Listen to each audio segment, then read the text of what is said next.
नमस्कार बच्चों। Next chapter पे आते हैं त्रिविमीय ज्यामिति 3D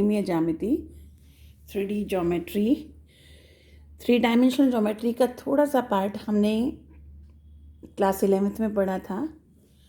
उसमें 3 डायमेंशनल में कौन कौन सी एक्सेस होती हैं उसके बारे में पढ़ा था और कैसे वे एक्सेस पॉजिटिव और नेगेटिव कैसे कैसे उस होती हैं ये बताया था। मैं फिर थोड़ा रिमाइंड कराती हूँ कि थ्री डायमेंशनल में किसी भी बिंदु को नापने के लिए जो 3 रेफरेंस एक्सेस को यूज़ किया जाता है वो होता है x y axes, y axes and z axes. हम हमेशा जब एक रेफरेंस तरीका लेते हैं तो हॉरिजॉन्टल इस तरह से जो क्षैतिज रेखा खींचते हैं उसे हम एक्स एक्सिस कहते हैं। इस पर 90 डिग्री का जो कोण बनता है, बनाती हुई रेखा जो होती है वो वाई एक्सिस कहलाती है। दोनों जहाँ काटती हैं वो मूल बिंदु कहलाता है। अब इस मूल बिंदु से एक रेखा जो इस पूरे प्लेन पर जिस पर एक्स और वाई एक्सिस है उस पूरे तल पर 90 डिग्री का कोण बनाए, यानी इस डायरेक्शन में जो जाएगी वो x axis y z axis होगी। अगर ये पॉजिटिव एक्स एक्सिस है, ये पॉजिटिव वाई एक्सिस है, तो जब पॉजिटिव एक्स से पॉजिटिव वाई की तरफ चलेंगे थ्रू द स्मॉलर एंगल, छोटे एंगल की थ्रू ये छोटा एंगल है, ये बड़ा एंगल है, छोटे एंगल से तो पेंच की दिशा जिस तरफ जाएगी, यानी यदि एंटी क्लॉकवाइज हम करेंगे, ये एंटी क्लॉकवाइज डायरेक्शन एक्स से वाई, तो ऊपर की तरफ जो आएगी वो पॉजिटिव जेड एक्सिस होगी और नीचे की तरफ जो जाएगी वो नेगेटिव जेड एक्सिस होगी। तो जेड एक्सिस जो कि यूँ है, अब इसे यूँ तो नहीं बनाया जा सकता। जब प्लेन पे दिखाएंगे तो इसको हम इस तरह से कायदे में इस तरह से दिखा देते हैं कि ये हमारी जेड एक्सिस है। तो कायदे में ये वाई एक्सिस से भी और एक्स एक्सिस से भी 90 डिग्री का कोण बनाती है। तो कायदे ये इस तरह से है, लेकिन हम इसको प्लेन पर नहीं दिखा सकते उस ढंग से, तो इसको इस तरह से दिखाया गया है। तो ये 90 डिग्री का कोण बना रही है, इधर भी, यहाँ भी और यहाँ भी। तो ये आपको थोड़ा समझना पड़ेगा इस चीज़ को। तो इसके बारे में हमने बताया था। फिर जिक्र आया था, चीज़ें आई थी आपकी डायरेक्शन कोसाइंस और डायरेक्शन रेशियो। ये हमने पिछले चैप्टर में भी पढ़ा था, जो वेक्टर पढ़ के आए थे, दिक कोजिया, जिसे कि हम डायरेक्शन कोसाइंस के नाम से जानते हैं।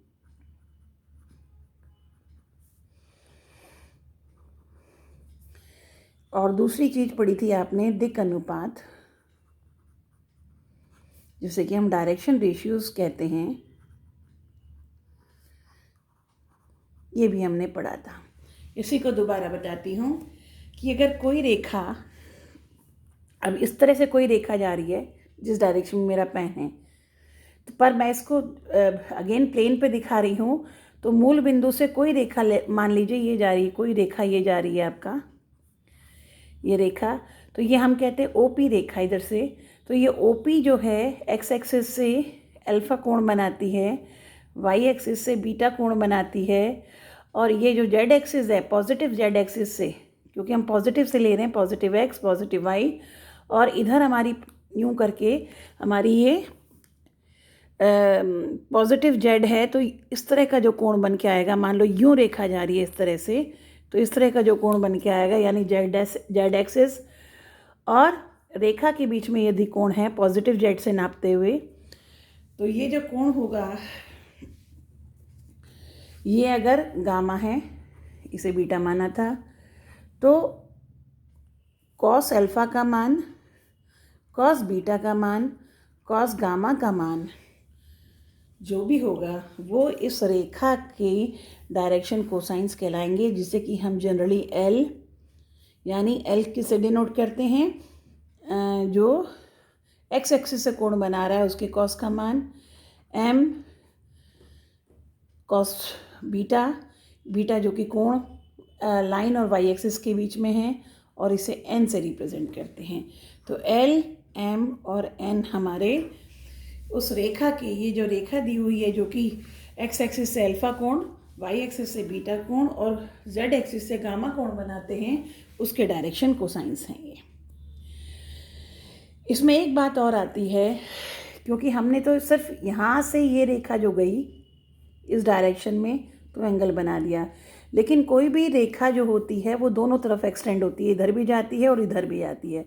तो अगर इधर ये एक्स एक्सिस से अल्फा एंगल बना रही है, तो इसी पॉजिटिव एक्स एक्सिस से अगर इस तरफ नापेंगे तो दूसरा एंगल बनेगा पाई माइनस अल्फा। यानी अगर मैं इसी रेखा को का ओ पी ना लेकर ओ क्यू वाली साइड ले लूँ, क्योंकि रेखा तो एक ही है, चाहे ओ पी कह लो या ओ क्यू कह लो, तब इसके डायरेक्ट तब कोण क्या निकलेंगे, पाई माइनस अल्फा। तो कॉस पाई माइनस अल्फा या कॉस पाई माइनस बीटा। इसी तरह से अगर ये बीटा कोण था तो ये वाला जो कोण होगा पॉजिटिव वाई से नापते हुए, ये वाला जो कोण है आपका, ये पाई माइनस बीटा होगा। इसी तरह से पाई माइनस गामा, सॉरी ये वाला कोण जो है आपका इसका और जेड एक्सिस में,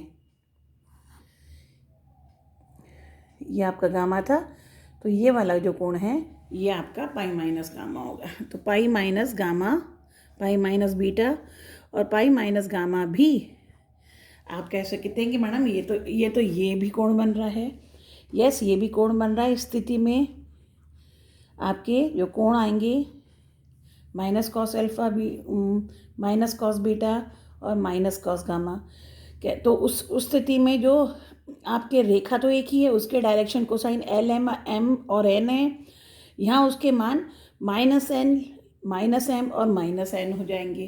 तो कहने का मतलब एक ही रेखा के दो सेट आपके डायरेक्शन कोसाइन हो सकते हैं, लेकिन इनका अनुपात या इनकी रेशो लेंगे तो -1 ही आएगा। सिर्फ साइन का ही फ़र्क होगा कि इस डायरेक्शन में या उस डायरेक्शन में। तो फिर अगर हम कोई एक डायरेक्शन को कंसीडर करें तब एक ही सेट हम मान के चलेंगे।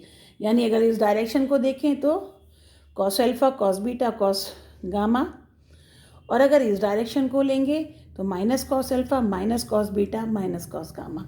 तो दो आपके फॉर्म में ये हो सकते हैं। तो कोई एक फॉर्म उसकी पूरी डायरेक्शन को डिस्क्राइब कर देगी।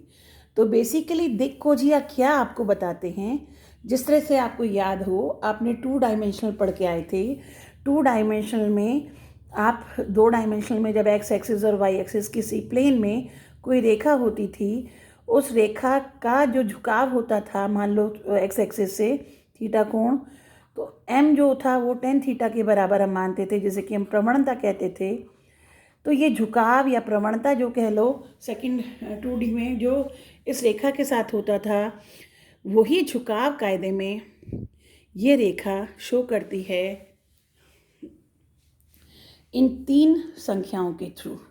क्योंकि यहाँ एक संख्या इसलिए सफिशेंट होती थी कि यहाँ अगर एक्स एक्सिस से थीटा कोण बना रहा है तो वाई एक्सिस से 90 माइनस थीटा कोण बनेगा। इसलिए सिर्फ थीटा पता लगने से वाई एक्सिस से झुकाव भी पता चल जाता था। तो सिर्फ ये इन्फॉर्मेशन सफिशेंट होती थी किसी भी रेखा के झुकाव के लिए। लेकिन 3 डायमेंशनल कुछ ऐसी सी आपकी डायमेंशन आ रही है, और ये मान लीजिए रेखा है और ये आपकी एक्स एक्सिस है। तो अगर यहाँ ये अगर थीटा डिग्री का कोण बना रही है लेट सपोज, तो ये जो अगर जेड एक्सिस या वाई एक्सिस से आपका 90 माइनस थीटा बनाएगा, ऐसा ज़रूरी नहीं है। तो यहाँ हर एक 3D में हर एक कोण की ज़रूरत पड़ेगी। जब तक तीनों से कोण नहीं पता चलेगा तो सिर्फ एक लाइन नहीं पा पाएंगे हम लोग। तो ये था आपका डायरेक्शन कोसाइंस के बारे में, जो मैंने आपको मतलब बताया डायरेक्शन कोसाइंस क्या होते हैं। अब ये डायरेक्शन कोसाइंस निकाले थे हमने उस रेखा के लिए जो मूल बिंदु से जा रही है। अब अगर कोई रेखा यदि मूल बिंदु से नहीं जा रही, तब डायरेक्शन कोसाइंस कैसे निकलेंगे। फिर आपकी ये जेड एक्सिस हो गई इधर, ये एक्स एक्सिस, ये वाई एक्सिस, और ये z axis, z O z dash. अब कोई रेखा मान लीजिए यहाँ से जा रही है, यूँ करके जा रही है, ऐसे करके, जैसे पेन है मेरा, पेन की डायरेक्शन देख रहे हैं, यूँ करके नीचे तक जा रही है। तब इसके डायरेक्शन कोसाइंस कैसे निकालें, ये तो मूल बिंदु से नहीं जा रही। तो उस स्थिति में हम एक ऐसी रेखा ड्रॉ करते हैं जो ठीक इसके समानांतरों पर मूल बिंदु से जाए। यानी यूँ है तो ऐसे करके रेखा ड्रॉ कर देंगे। इस तरह से आप मान लीजिए यूँ रेखा है तो इस तरह से आप इसको पैरेलल, जैसे मेरी उंगली दिख रही है ये पेन के पैरेलल आ रही है, तो इस तरह से रेखा आप ड्रॉ करेंगे तो जो कोण ये बनाएगा वही कोण इसके बनेंगे। तो कहने का मतलब ये है कि मूल बिंदु से रेखा जाए या ना जाए, लेकिन जो रेखा कहीं से भी जाए एक्स एक्सिस से कहीं ना कहीं कोई कोण बनाएगी, उसका कॉस का मान वाई एक्सिस से भी कोई ना कोई कोण बनाएगी, भले ही वाई एक्सिस से दूर से जाए। लेकिन मान लीजिए ये रेखा जा रही है और ये आपकी वाई एक्सिस जा रही है और ये रेखा है, तो आप कहोगे मैडम ये काट नहीं रही है, फिर कोण कैसे बना? तो कोण तो वही बना जब ये रेखा और ये रेखा जो काट रही है पैरेलल अगर हुई, तो अब ये वाई एक्सिस से अगर ये कोण बना रही है तो वही कोण यहाँ पर जो रेखा गई थी उसका भी होगा। तो इस तरह से आप कह सकते हैं कि ये दोनों के कोण बराबर होंगे। तो इस तरह से जो भी कोण वो बना रही है एक्स एक्सिस, वाई एक्सिस और जेड एक्सिस से उसके कॉस का मान ही कायदे में आपका डायरेक्शन कोसाइंस कहलाता है। तो ये तरीका है डायरेक्शन कोसाइंस निकालने का। अब आते हैं हम डायरेक्शन रेशियोज़। उसमें पहले फिर बता के गई थी कि डायरेक्शन रेशियोज़ क्या होते हैं। अगर 3 number a b c proportion हैं इन डायरेक्शन कोसाइंस की, यानी वे संख्याएं जो उसी अनुपात में हैं जो डायरेक्शन कोसाइंस थे आपके, तो यानी एल और ए का अनुपात और एम और बी का अनुपात और एन और सी का अनुपात, यानी डायरेक्शन कोसाइंस और ये जो संख्याएं, कोई संख्याएं ए बी सी हैं, यदि इनका अनुपात समान है तो ये संख्याएं a b c direction ratios कहलाती हैं, यानी ये दिक् अनुपात कहलाती हैं, दिक् अनुपात। अब इससे अगर हम देखें तो ये के मान लिया क्योंकि तीनों का अनुपात बराबर है माना, तो एल हो गया ए के, एम हो गया बी के, एन हो गया सी के। इसे आप ए अपॉन एल भी ले सकते हैं, उसमें कोई बड़ी बात नहीं। तो इस तरह से ये आपका, यानी के का मान अगर आपको पता चल गया तो आप ए का मान निकाल सकते हो एल अपॉन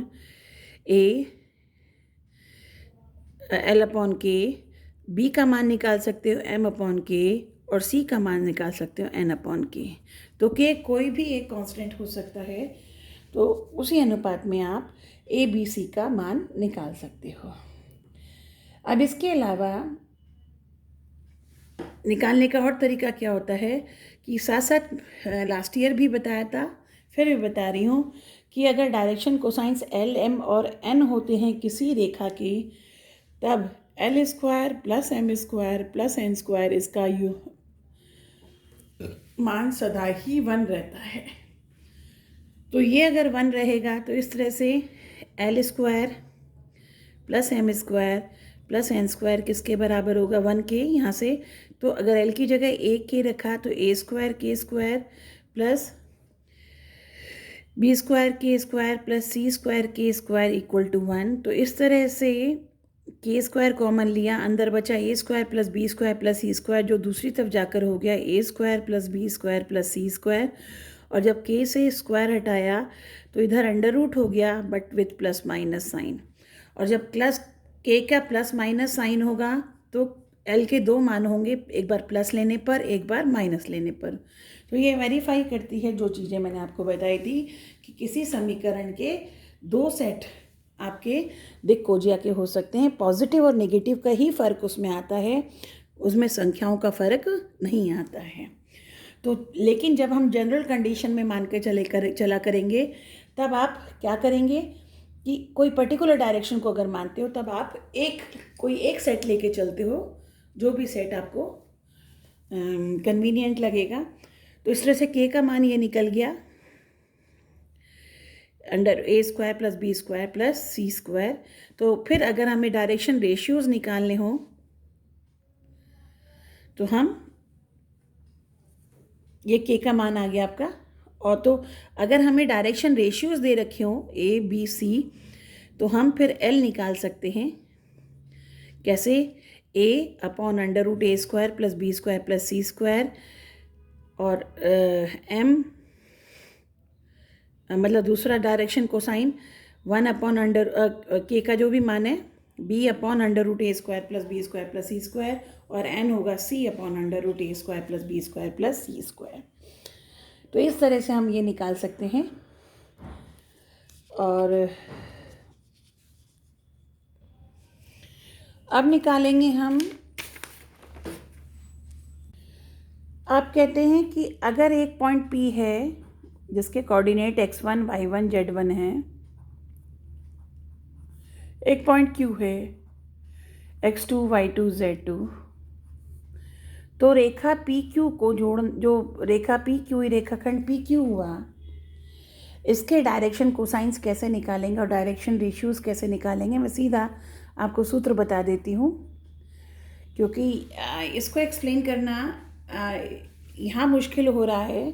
मैं देखती हूँ कोई और तरीका बनता है, मतलब वीडियो से दिखाना ये मुश्किल हो रहा है, क्योंकि सामने बैठ खड़े होकर ये दिखाया जा सकता है कोई स्ट्रक्चर बनाकर, लेकिन यहाँ 2D पर ये मुश्किल दिखाई दे रहा है। तो फिलहाल इतना समझ लीजिए कि कैसे सूत्र बनाते हैं कि अगर आपके दो बिंदु हैं P और Q जिनके कोऑर्डिनेट x1 y1 z1 और Q x2 y2 z2 हैं, तो इसके डायरेक्शन रेशियोज़ जो होंगे वो होंगे आपके x2 minus x1, y2 minus y1 और z2 माइनस z1।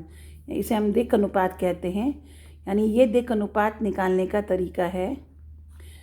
कैसे ये आएगा मैं देखती हूँ, कोई अगर वीडियो बने तो उसमें मैं आपको थोड़ा एक्सप्लेन कर पाऊँ, पर फिलहाल आप ये समझ लीजिए कि कैसे निकालते हैं। अगर दो बिंदु के कोऑर्डिनेट्स दे रखे हैं, निर्देशांक दे रखे हैं, तो उन बिंदुओं को ज्वाइन करने वाली रेखा के दिक् अनुपात होंगे x2 minus x1, y2 minus y1, z2 minus z1, और इनके जो डायरेक्शन कोसाइंस होंगे, यानी दिक् कोजियाँ जो होंगी, जिसे कि हम L, M और N के नाम से जानते हैं। तो L यानी जो डायरेक्शन कोसाइन पहला होगा x2 minus x1 upon PQ की लंबाई, दूसरा होगा y2 minus y1 upon PQ की लंबाई, और तीसरा होगा z2 minus z1 upon PQ की लंबाई। यहाँ फिर वही बात है कि मैं P से Q की तरफ मान के चल रही हूँ डायरेक्शन, तभी इसलिए एक डायरेक्शन कोसाइन निकाले, लेकिन Q से P की तरफ अगर ये काट के चलेगा तो इसके डायरेक्शन माइनस में चेंज होते हैं, लेकिन एट अ टाइम हम सिर्फ एक मान के चलेंगे, एक सेट को लेके चल रहे हैं PQ को। तो ये हुआ आपका डायरेक्शन कोसाइंस निकालने का तरीका। और PQ क्या है, पिछली क्लास में आप पढ़ के आए थे क्लास 11th में, कि दो बिंदु जिनके कोऑर्डिनेट्स दे रखे हैं 3D में, तो उनके बीच की दूरी थी x2 माइनस x1 का वर्ग प्लस y2 माइनस y1 का वर्ग प्लस z2 माइनस z1 का वर्ग। तो इस तरह से आप किन्हीं दो बिंदुओं को जोड़ने वाली रेखा जिनके दोनों के कोऑर्डिनेट्स, किनारे के कोऑर्डिनेट्स आपको दिए हैं, उनके डायरेक्शन कोसाइंस और डायरेक्शन रेशियोज आप निकाल सकते हैं। तो ये था आपका तरीका। सिर्फ इन्हें सूत्र याद कर लीजिए टाइमिंग के लिए। एक्सप्लेनेशन मैं बाद में आपको दे दूँगी किसी और तरीके से, ढूंढती हूँ कोई तरीका आपको नेट के थ्रू बता सकूँ, या किसी दिन क्लास में मैं आपको इसको लाइव दिखा दूँगी। तो अब ये था आपका फॉर्मूला। अब आ जाइए इसी पर आपकी एक्सरसाइज 11.1 पे। क्वेश्चन नंबर 1 पर आएंगे। क्वेश्चन नंबर 1 ये कहता है कि एक लाइन है, एक रेखा है जो एक्स एक्सिस से 90 डिग्री का एंगल बना रही है, एक्स अक्ष से 90 डिग्री का कोण बना रही है, वाई अक्ष से 135 डिग्री का कोण बना रही है, और जेड अक्ष से वो 45 डिग्री का कोण बना रही है। तो इसके डायरेक्शन कोसाइंस पूछे हैं, दिक् खोजिया पूछी है। तो जो एक्स एक्सिस से कोण बनाता था उसको हम अल्फा बोलते थे, वाई एक्सिस से बीटा और इसको गामा। तो जो दिक खोजियाँ होंगी वो होती थी cos alpha, cos beta, cos gamma, यानी कॉस 90 डिग्री, कॉस 135 और कॉस 45। कॉस 90 डिग्री का मतलब 0, कॉस 135 का मतलब 180 माइनस 45 और कॉस 45 1/√2, ये हो गया 0 माइनस 1/√2 1/√2। तो ये डायरेक्शन कोसाइंस हुए उस रेखा के जो 90 डिग्री का कोण बनाती है एक्स एक्सिस से, वाई से बनाती है 135 डिग्री का और जेड से बनाती है कितना 45 डिग्री का। यहाँ देख रहे होंगे ये 0 डिग्री का कोण बनाती है, तो एक्स एक्सिस से 0 डिग्री का जो कोण बना रही है, मतलब 90 डिग्री का जो कोण बना रही है, इसका सीधा सा मतलब ये हुआ कि ये जो रेखा होगी ये एक्स एक्सिस से 90 डिग्री का कोण बनाएगी। इसका सीधा सा मतलब हुआ ये वाई जेड प्लेन में हुआ। मैंने अभी आपको बता के चली थी, मैं आपको बताती हूँ, फिर से मैं एक पिक्चर दिखाती हूँ कि आप ये देखो, ये मैंने आपको बनाने की कोशिश करी है। ये एक्स एक्सिस, ये वाई एक्सिस, ये जेड एक्सिस। तो ये जो प्लेन है, जो आपका कागज़ है, इसमें एक्स एक्सिस और वाई एक्सिस दोनों इससे होकर गुजर रही हैं। तो ये कागज़ जो है आपका एक्स वाई प्लेन कहलाएगा। ऐसा पेपर जो यूँ आएगा, ये वाई एक्सिस और ये जेड एक्सिस इन दोनों को कंटेन, जैसे मेरा हाथ दिख रहा है, ये इन दोनों से होता हुआ गुजरेगा, ये प्लेन कहलाता है वाई जेड प्लेन। और इसी तरह से ये प्लेन जो कहलाएगा, जो कि एक्स एक्सिस और जेड एक्सिस को कंटेन कर रहा है, लेकर जो अपने में इसमें से होके गुजर रहा है, तो ये जो प्लेन कहलाएगा ये आपका y z plane x z plane कहलाएगा। अब जो रेखा इससे 90 डिग्री का कोण बना रही है एक्स एक्सिस से, तो ये रेखा भी 90 डिग्री का कोण बना रही है, ये रेखा भी 90 डिग्री का, ये जो वाई एक्सिस है ये भी 90 डिग्री का कोण बना रही है। तो ये रेखा इस प्लेन में कहीं भी ये रेखा होगी, आप देख रहे हो इस पर हर बार ये 90 डिग्री का ही कोण बनाएगी, चाहे किसी भी।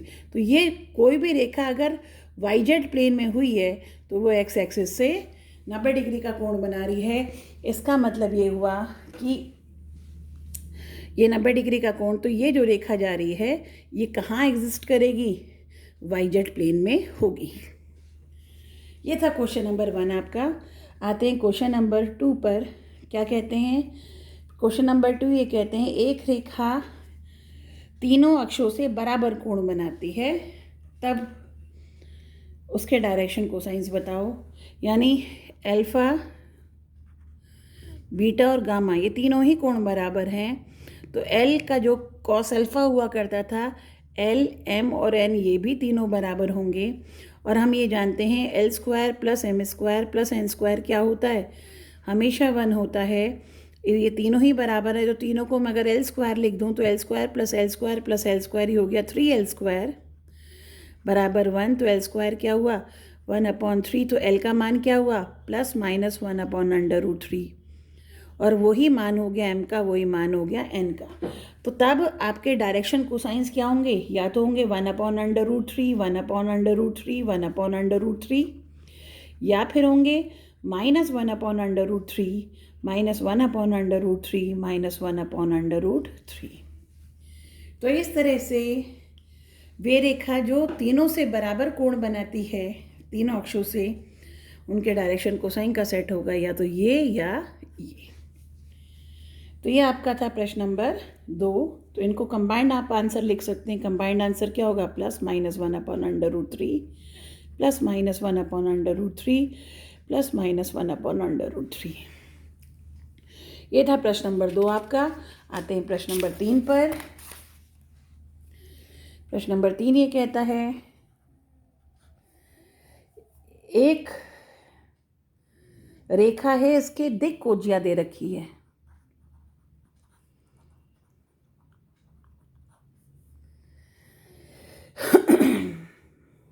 दिक् अनुपात दे रखा है, सॉरी, -18 12 -4। इसके दिक् कोजियाँ पूछी है। ये दिक् अनुपात दिक् कोजिया नहीं हो सकते, क्योंकि फिर बता दूँ दिक् कोजिया अगर होता तो तीनों के वर्गों का योग 1 होता। दिक् अनुपात के लिए कंडीशन नहीं होती कि तीनों के वर्गों का योग हो। तो ये आपको दिक् अनुपात दे रखा है, आपसे दिक् कोजिया पूछा है, तो मैंने तरीका बताया था कि अगर दिक् अनुपात दे रखे हैं तो दिक् कोजिया होगी L बराबर, इसको A मान लो, ये B हो गया, ये C हो गया, तो L बराबर होगा A अपॉन √A² यानी -18 का वर्ग प्लस 12 का वर्ग प्लस -4 का वर्ग। ये हुआ -18 अपॉन 18 का वर्ग 324, 12 का वर्ग 144, 4 का वर्ग 16। तो ये हो गया आपका -18 अपॉन 1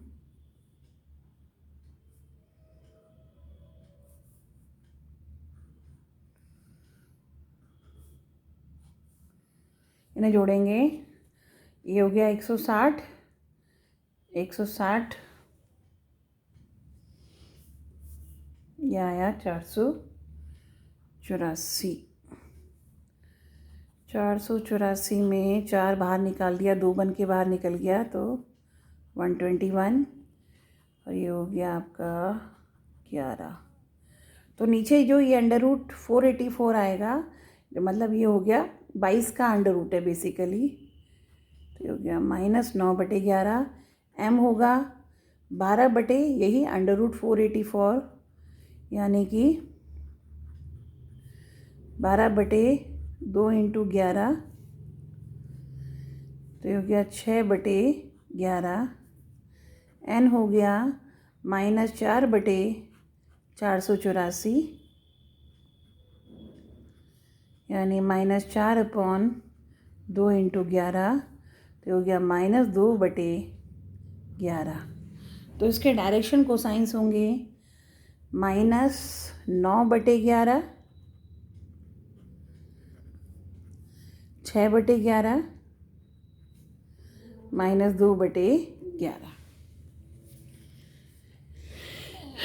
ये आपके डायरेक्शन को साइंस हुए। आप करके देख लीजिए, तीनों का वर्गों का योग करेंगे तो ये रिजल्ट 1 आएगा। तो ये हमेशा देख लेना, जब भी डायरेक्शन को साइंस निकालो किसी भी रेखा के, तो उनके वर्गों का योग हमेशा 1 आना चाहिए।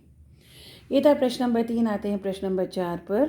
प्रश्न नंबर 4 ये कहता है आपको दिखाना है कि 3 पॉइंट दे रखे हैं, ये समरेख हैं या नहीं। एक ही मतलब 3 पॉइंट्स एक ही रेखा में यदि होंगे, यदि मान लो ये P पॉइंट है, ये Q पॉइंट है, ये R पॉइंट है, यदि PQ के और QR के, यानी PQ और QR या PQ और PR या फिर QR और PR, कोई भी 2 कॉम्बिनेशन ले लीजिए। अगर इन दोनों 2 रेखाओं का जो सेट बन रहा है, इनके अगर डायरेक्शन कोसाइंस या यूँ कह लो दिक् अनुपात भी अगर बराबर होते हैं, तो हम कह सकते हैं कि ये मतलब डायरेक्शन कोसाइंस अगर बराबर होते हैं तो ये दोनों रेखाएं समरेख होंगी, यानी पैरेलल होंगी। और चूंकि इनके बीच में Q कॉमन पॉइंट है, Q या P या R कोई भी एक कॉमन पॉइंट होगा। मान लीजिए मैं PQ का और PR को निकाल रही हूँ, तो अगर PQ के डायरेक्शन कोसाइंस और PR के डायरेक्शन कोसाइंस सेम है, इसका मतलब PQ और PR पैरेलल हो गए और दोनों में P कॉमन है पॉइंट। तो इसका मतलब ये संभव कब है, जब ये समरेख हो। तो कहने का मतलब किन्हीं भी 2 पॉइंट के बीच की वाली रेखा के अगर डायरेक्शन कोसाइंस सेम होंगे तो वो रेखा पैरेलल होगी या कह लो समरेख होगी। तो यहाँ पॉइंट P दे रखा है आपको, P के कोऑर्डिनेट्स दे रखे हैं आपको 2, 3, 4। पॉइंट Q के कोऑर्डिनेट दे रखे हैं -1, -2, 1, और R के कोऑर्डिनेट दे रखे हैं 5, 8, 7। तो मैं PQ के निकाल रही हूँ। अब मैंने बताया था कि 2 कोऑर्डिनेट 2 रेखाओं से जाने वाले, मैंने आपको सूत्र बताया था, ये आपको फिर से याद दिला रही हूँ। 2 बिंदु हैं P और Q, जिनके कोऑर्डिनेट ये दिए हुए हैं। तो उनके डायरेक्शन कोसाइंस कैसे निकालते थे, x2 minus x1 upon P Q की लंबाई, और पी क्यू की लंबाई क्या था, x2 माइनस x1 का वर्ग प्लस y2 माइनस y1 का वर्ग प्लस z2 माइनस z1 का वर्ग और उस सबका अंडर रूट। तो पहले पी क्यू निकाल लेती हूँ। तो पी क्यू की लंबाई निकालती हूँ, तो ये होगा 2 माइनस माइनस 1 यानी 3 का वर्ग प्लस 3 माइनस माइनस 2 यानी 3 प्लस 2 यानी 5 का वर्ग प्लस 4 माइनस 1 यानी 3 का वर्ग। तो ये हो गया 9 प्लस 25 प्लस 9, तो ये हो गया 18 और 25 अंडर रूट 43। तो पी क्यू के दिक कोजिया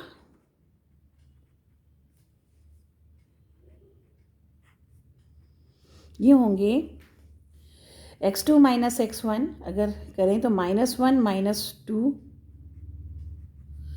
अपॉन अंडर रूट 43, दूसरा -2 -3 अपॉन अंडर रूट 43, और 1 minus 4 z2 minus z1 under root 43। तो ये बन गया -3 upon under root 43 -5 upon under root 43 -3 upon under root 43। अब आते हम पी आर ले लेते हैं। पी आर की लंबाई निकालेंगे पहले। पी आर यानी इन दोनों का 5 माइनस 2 यानी 3 का वर्ग, 8 माइनस 3 यानी 5 का वर्ग, 7 माइनस 4 यानी 3 का वर्ग, वही आपका अंडर रूट 43 आ गया। पी आर के दिक कोजिया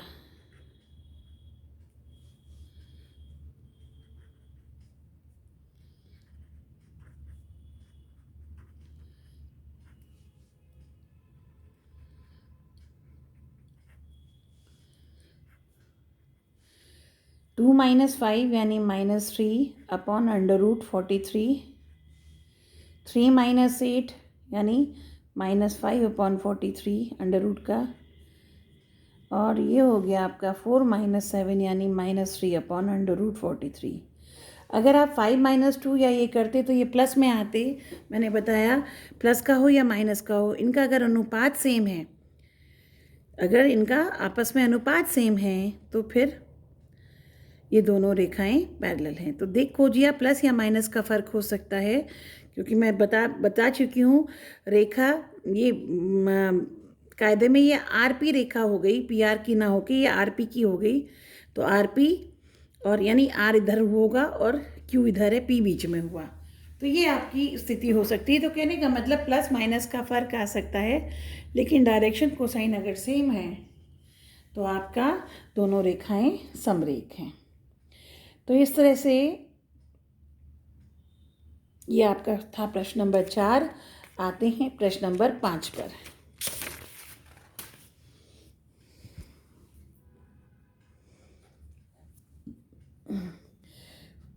प्रश्न नंबर 5 ये कहता है एक ट्रायंगल दिया हुआ है, त्रिभुज दिया हुआ आपको, मैं से ABC मान लेती हूँ, इन्होंने कोऑर्डिनेट के नाम नहीं दिए हैं, हम मान लेते हैं। और इसके A है 3 5 4, इसके कोऑर्डिनेट्स 3 4 3 5 -4, B है -1 1 और 2, और C है -5 -5 और -2। तो इसके तीनों भुजाओं के डायरेक्शन कोसाइंस पूछे हैं आपसे।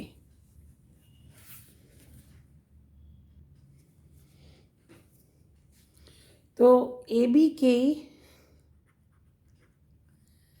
दिक कोजिया के लिए AB की लंबाई निकालेंगे।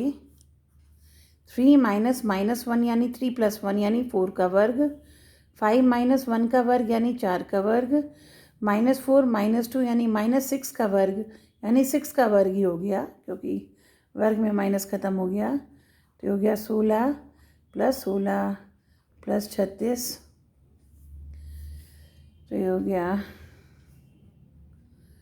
16 और 16 32 प्लस 36, ये हो गया 68। 68 होता है 17 चौक, यानी 2√17। तो अब ए बी के दिक्कोजिया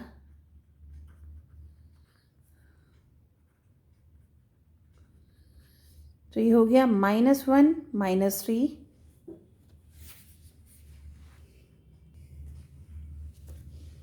-1 -3 यानी -4 अपॉन 2√17, फिर 1 -5 अपॉन 2√17, फिर 2 -4 अपॉन 2√17। तो ये हो गया -2/√17 -4/2√17, तो उसे 2 कट गया, और ये हो गया 6/2√17, ये हो गया 3। तो ए बी के हो गए -2 अपॉन √17 -2 अपॉन √17, और ये हो गया 3 अपॉन √17। ऐसे अगर बी ए के निकालते हो अगर उल्टा करके, तो ये माइनस का फ़र्क आ सकता है, यानी अगर ये दोनों माइनस और ये प्लस है तो इसका दूसरा सेट जो आएगा दोनों प्लस और ये माइनस। तो अगर आपका ये दोनों प्लस और ये माइनस आता है तो ये गलत नहीं है, ये भी सही है, एक ही बात है। मेन चीज़ है उनका अनुपात बराबर होना चाहिए। अब आइए बी सी के लिए, तो बी सी जो है आपका √-5 -1 -1 यानी +1, यानी 4 का स्क्वायर हो गया माइनस हटाते हुए, फिर -5 -1 यानी 6 का वर्ग हो गया, फिर -2 यानी -4 यानी 4 का वर्ग हो गया। तो ये भी आपका क्या बैठा, बिल्कुल सेम बैठ रहा है, यानी 2√17। तो इस तरह से बी सी के दिक्कोजिया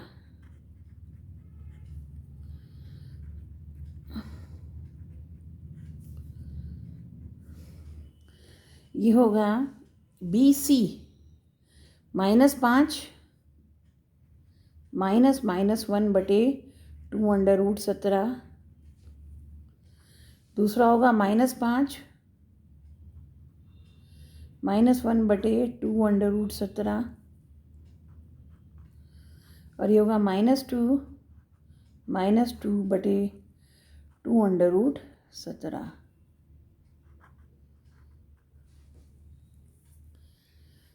देख रहे हो कि ए बी और बी सी की लंबाई बराबर है 2√17 2√17, तो दो भुजाएं कम से कम बराबर होगी, तीसरी क्या अभी पता नहीं, तो कम से कम समद्विबाहु त्रिभुज तो ये बन ही रहा है। खैर -4 +1 आ गया, -5 + 1 इज -4 अपॉन 2√17 -6 अपॉन 2√17 -4/2√17।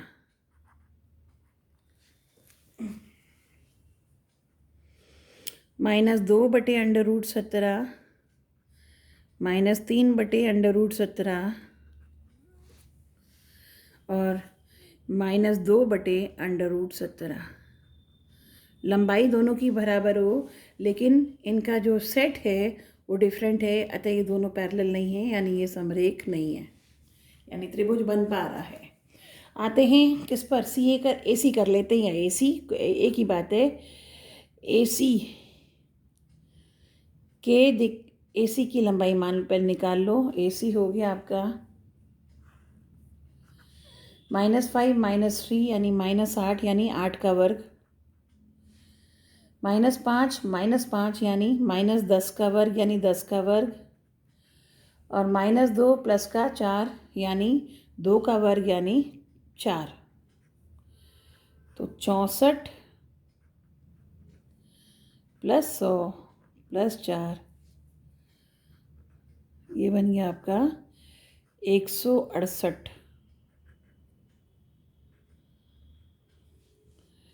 168 में देखते हैं क्या निकलता है। 4 गुणा 4 चौक 16, 42 होगा। 21 इंटू 2, तो ये तो नहीं, इसके अंदर 2 ही निकलेगा। 2√42। तो AC की दिक् खोजिए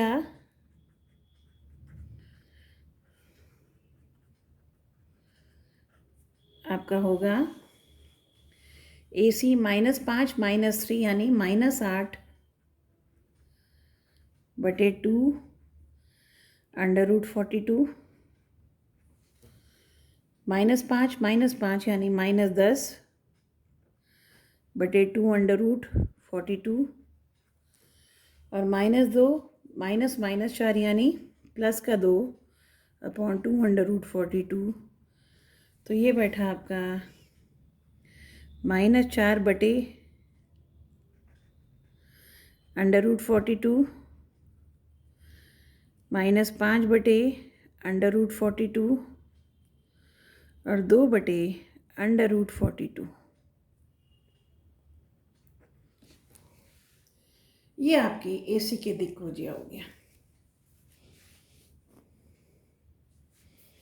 तो ये था आपका एक्सरसाइज 11.1। आसान है, इसमें कोई दिक्कत नहीं आएगी। फिर भी अगर कोई प्रॉब्लम आपको आती है तो आप इसे कमेंट सेक्शन में जाकर या व्हाट्सएप ग्रुप के थ्रू आप मुझसे प्रॉब्लम सॉर्ट आउट कर सकते हैं। Thank you.